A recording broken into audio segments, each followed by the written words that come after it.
Bienvenidos sean todos y todas ustedes al capítulo número 4 de Hablemos de Derecho 2021.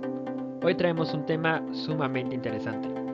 Vamos a hablar acerca del Parlamento Mexicano. Yo sé que después de las elecciones del 6 de junio, a muchos nos suscitaron dudas acerca del Parlamento Mexicano, cómo quedó conformado, quiénes ganaron, qué fue lo que se disputó y por qué es tan importante el Parlamento Mexicano. Así que, para resolver todas estas dudas, quédate aquí en el video y no olvides darnos un like. Así que, comencemos. Bueno, para el tema de hoy, traemos 4 temas sumamente interesantes que te ayudarán a comprender más a fondo el Parlamento Mexicano. Tenemos obviamente el primer tema y como siempre nos encanta en Hablemos de Derecho es explicar a grandes rasgos qué es el Parlamento Mexicano o el Congreso de la Unión Mexicana. La 2 es la composición del mismo Congreso de la Unión. 3. La organización administrativa, todo acerca sobre sus organizaciones, cómo es que trabajan. Y 4. La organización técnica, que no es lo mismo que la organización administrativa. Así que si te interesaron estos puntos, quédate porque vamos a empezar. Pues muy bien, comencemos con el primer tema, el Congreso de la Unión. ¿Qué tenemos que decir acerca del Congreso de la Unión? El Congreso de la Unión es un órgano depositario del poder legislativo del gobierno de México. Vamos a hablar un poco a grandes rasgos, ¿se acuerdan? Vamos a ver más a fondo este tema en el apartado de la composición. Pero vamos a ir avanzando un poco. Se conforma por una asamblea bicameral, o sea, se divide entre 2 cámaras. Se divide entre senados constituidos por 128 integrantes y la Cámara de Diputados que consta de 500 legisladores. Como podemos ver aquí en esta foto, que me pareció buena idea pues integrárselas aquí en el video, es que ahorita los legisladores en gran parte de sus cámaras se están llevando a cabo debido al Zoom, debido a la pandemia. Un punto muy importante que me gusta destacar es la constitución vigente que está ahorita en el Congreso de la Unión es de 1917 y dicta este órgano en este título tercero del capítulo 2 en la sección 1, 2 y 3 y abordándolo en el 28 artículo. En ellos se especifican las obligaciones, facultades y requisitos y restricciones del apartado legislativo. Principalmente las facultades exclusivas entre los poderes de la Unión y repartida entre las 2 cámaras, como ya les decía, es bicameral, para estudiar, discutir, votar y emitir las iniciativas de leyes, reglamentos, códigos, normas y las reformas de todo ello que se presenten durante sus periodos de sesiones. Es decir, posee la acción deliberativa para legislar en todos los asuntos del Estado mexicano. Eso se encarga a grandes rasgos del Congreso de la Unión. Como ya les mencionaba, debido a la pandemia, esos legisladores que son senadores, diputados, igual como fueron elegidos el 6 de junio o también plurinominales, se están llevando a cabo por las medidas de COVID en Zoom. Como sabemos, el COVID ha cambiado mucho las técnicas con las que se llevaban a cabo pues dichas sesiones. Avancemos un poco más para apuntar más en ese tema y saber qué es lo que a grandes rasgos, ahora sí que el Congreso de la Unión. También uno de sus deberes es incluir y determinar la composición de la división política del territorio nacional. La Congreso de la Unión pues, tiene la facultad para cambiar de sede los poderes de la Unión, aprobar la declaratoria de guerra del presidente, la recepción y glosa, o sea, el análisis, del informe de gobierno que debe rendir el jefe ejecutivo, la aprobación de iniciativas, rendición de cuentas, exigión de comparecencias y eventuales remuniciones de los titulares integrantes de los 3 poderes de la Unión, incluido el presidente de la República, claro, la elección del interno o sustituto de este último y diversas prerrogativas que le conceden otros artículos de la Carta Magna o leyes federales. Aquí en este apartado estamos hablando de más facultades que tiene el Congreso de la Unión, o sea, los legisladores, o sea, los que crean las leyes, bueno, los que deciden qué leyes se van a llevar a cabo por medio de votaciones. Aquí hablamos que este Congreso de la Unión o esos legisladores o este Parlamento mexicano se encarga de aprobación de iniciativas, rendición de cuentas. Aquí es donde realmente se va a combatir a la corrupción. Tiene que hacer una rendición de cuentas para así evitar que los demás órganos políticos como el Ejecutivo, inclusive el Judicial, pues abarque la corrupción.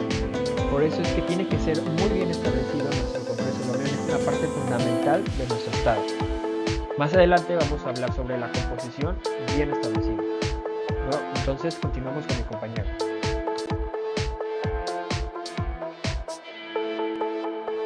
¿Qué tal amigos? Yo soy su compañero Axel Daniel y les voy a hablar sobre la Cámara de Diputados y la Cámara de Senadores. La Cámara de Diputados se conforma de representantes de la nación electos en su totalidad cada 3 años por los ciudadanos mexicanos.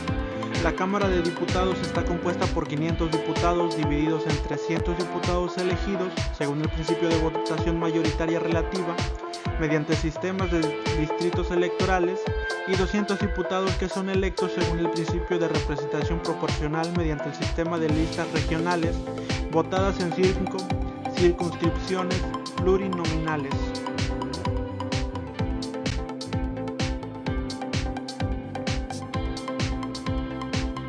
La demarcación territorial de los 300 distritos electorales uninominales es la que resulta de dividir a la población total del país entre los distritos señalados.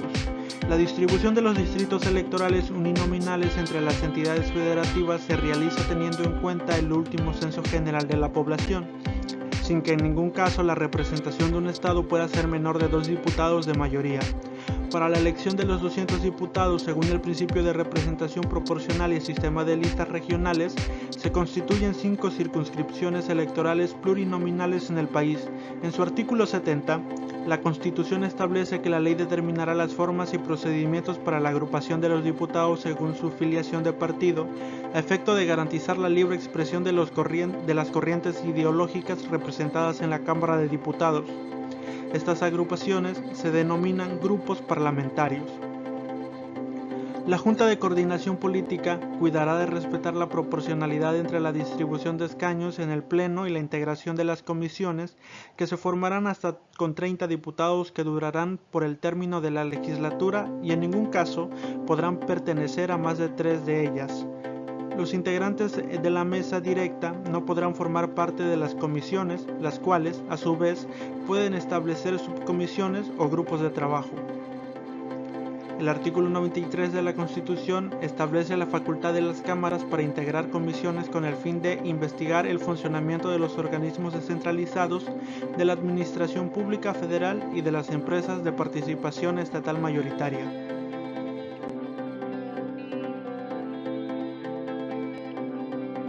Cámara de Senadores. La Cámara de Senadores está integrada por 128 miembros, de los cuales, en cada estado y en el Distrito Federal, 2 son elegidos según el principio de votación mayoritaria relativa y 1 será asignado a la primera minoría. Los 32 restantes serán elegidos según el principio de representación proporcional mediante el sistema de listas votadas en una sola circunscripción plurinominal nacional, elegidos en su totalidad cada 6 años. Los senadores y diputados del Congreso de la Unión no podrán ser reelectos para el periodo inmediato. Hola a todos compañeros, mi nombre es Israel Vázquez Viviano. El tema que yo les voy a exponer es sobre la composición administrativa y cómo está compuesta. En este tema encontramos que solamente se encuentran 3 secretarías. Cada una de estas secretarías tiene sus funciones y yo se las voy a explicar. Muy bien,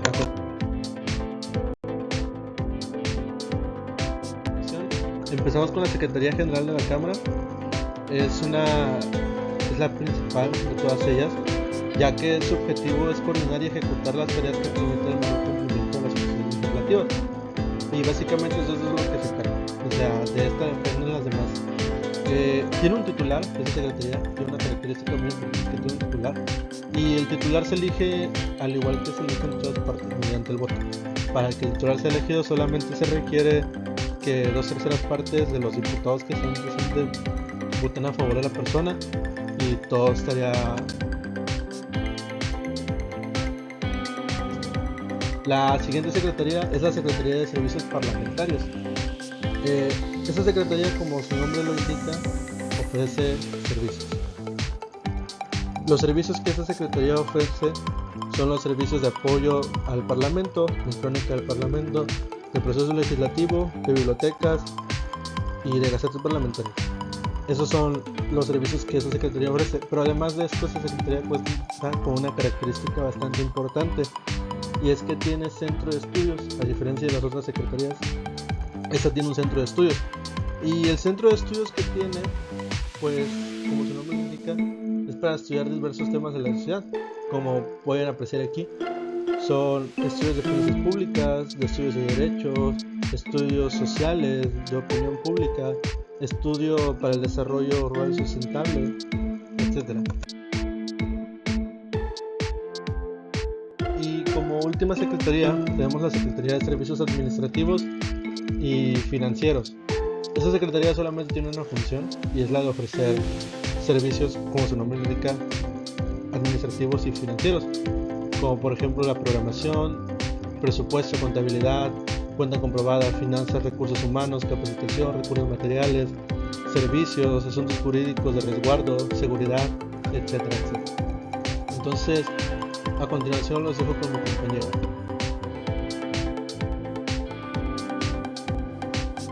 ¿Qué tal, compañeros? Yo les voy a hablar sobre la organización técnica Contraloría Interna. El controlador interno se nombra a propuesta de la conferencia por el voto de las 2/3 partes de los individuos presentes en el pleno. Tiene a su cargo recibir quejas, realizar investigaciones, auditorías y aplicar sanciones, en caso de responsabilidad, a los servidores públicos de la Cámara.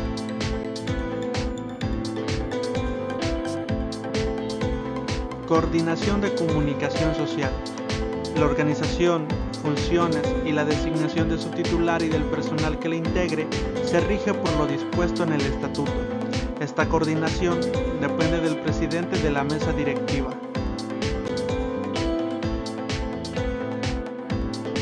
Facultades legislativas. Las facultades del Poder Legislativo Federal pueden clasificarse de la siguiente manera. Número 1. Facultades que ejercitan ambas cámaras sucesivamente, como es el caso de la elaboración de leyes. Número 2. Facultades comunes de cada una de las cámaras relativas a su funcionamiento interno.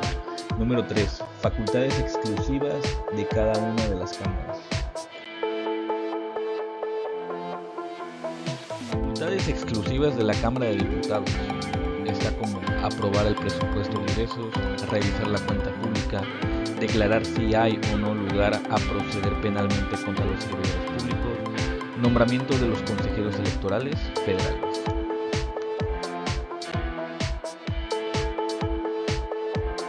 Facultades exclusivas de la Cámara de Senadores.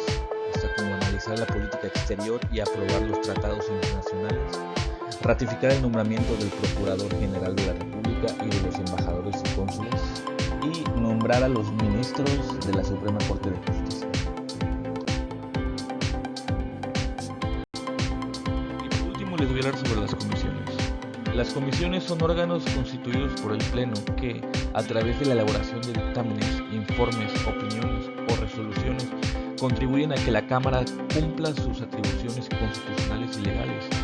Cuenta con 42 comisiones ordinarias que se mantienen de legislatura a legislatura, de las cuales 38 tienen a su cargo tareas de dictamen legislativo, de información, de control evaluativo, y de su competencia se corresponde en lo general con las otorgadas a las dependencias y entidades de la Administración Pública Federal. Las restantes 4 son la de Reglamentos y Prácticas Parlamentarias, la del Distrito Federal, la de Vigilancia de la Autoritaria Superior de la Federación y Jurisdiccional. Están en el artículo 39 y 40 de la LOCG.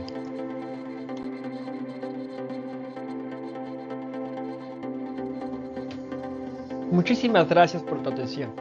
Antes de irte, no olvides seguirnos en nuestras páginas de Facebook y YouTube en Hablemos de Derecho 2021. Suscríbete y regálanos por favor un like si la información que viste aquí te pareció interesante o te mencionamos algo que tú no conocieras.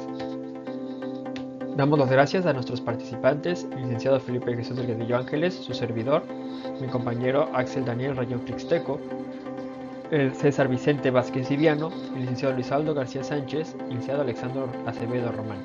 Muchas gracias y nos vemos en la próxima.